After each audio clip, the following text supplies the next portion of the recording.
Okay, so interval notation, we reviewed that. We're going to use it for today's lesson. I'll show you that next week. I don't know. That's a funny thing. I'll show you next week. I just wanted us to get it done today. Piecewise functions. So also known as Frankenstein functions. It's not really also known as that. You won't find that in a college algebra book. But we're going to write the definition for piecewise functions right here in this big open space. Here's what I want you to write down. Hold on, my stuff is off.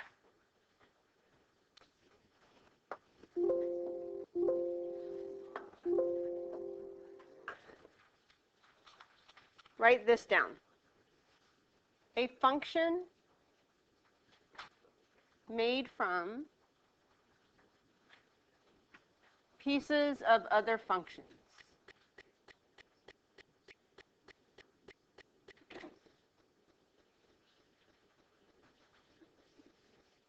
A function made from pieces of other functions.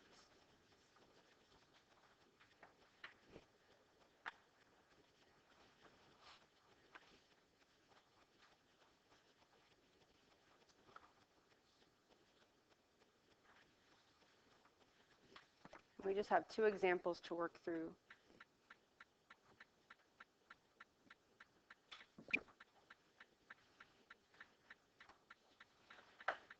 So how many pieces do you see on this graph down here? 3. Because this, as a whole, this passes the vertical line test, right? Like you could drop a vertical line through any of those pieces and it passes. And so that means as a whole thing, it's still a function. But we want to write the domain and range for this, okay? This is a standalone lesson. This is not going to be on a quiz or a test, but it will be on your final exam. So after today, you won't see this again until that time. When we go to write the domain for this, because we've been practicing domain and range, you want the domain of this piece, the domain of this one, the domain of this one, and then you're going to join them with that U symbol, all right? And then you have to pay attention to when it's closed and when it's open circles and all that. Yes. It's called an epsilon. Yeah, we're going to do that too. So let's start with just this first one, okay? Domain is left to right. It's your x value. So we need a left boundary for this piece and a right boundary. Yeah. How do you know it's negative infinity on the left? Because the arrow, right? So that's negative. And do we use, is that, right, it's a parenthesis, right? It's an excluded value, right? So negative infinity is excluded. What is this value at the right? Because that's excluded. How do you know that that one is excluded? Open circle. So it really just acts as a boundary, but it's not really included. So then when you go to write this in interval notation, it's parentheses negative infinity to negative 4 parentheses. Okay. And that's just the domain for the first piece. So then we look at that second piece, which is actually half of an x squared or half of a parabola. What is the left boundary right here? Included or excluded? How do you know that? Closed circle. And what's this one?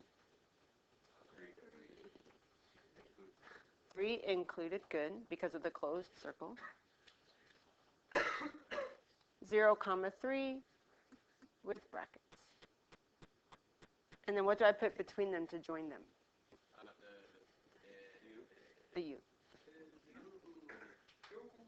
You do the last one. Yes. Right, because there's a break in there. Because some of the stuff's not included.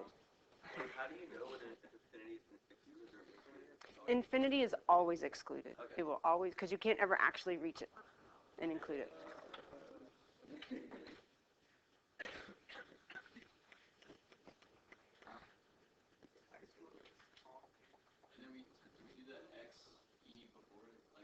Yes.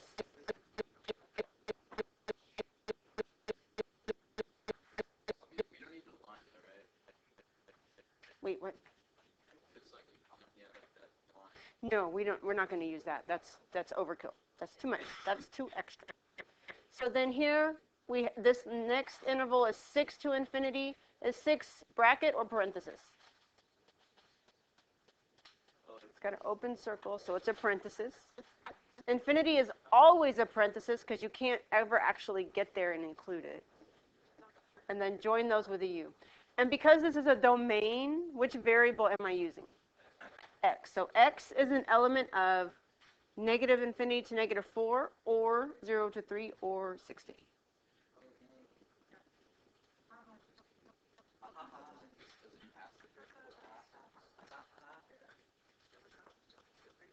That's right. We still have to do the range.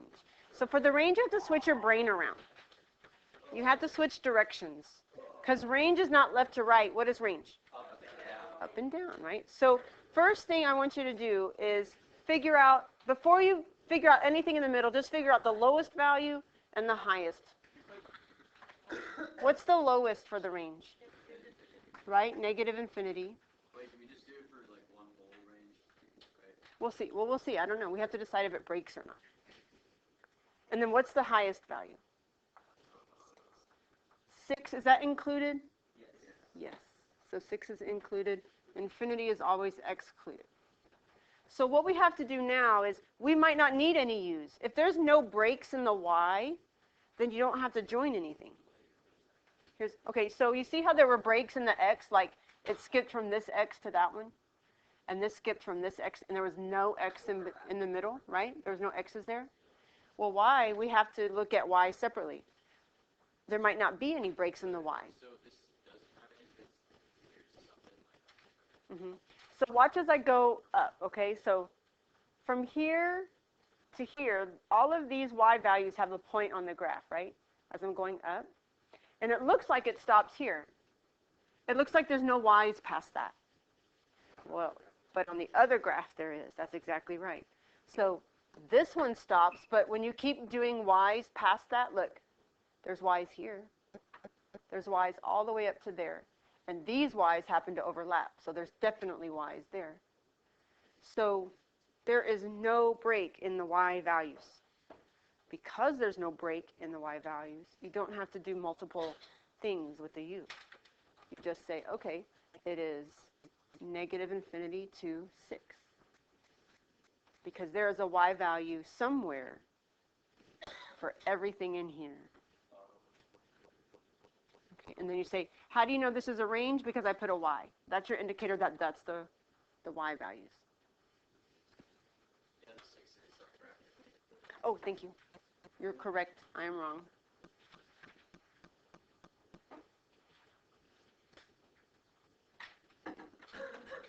Six is a bracket. Okay. Kind of good? Try this one and see what you come up with.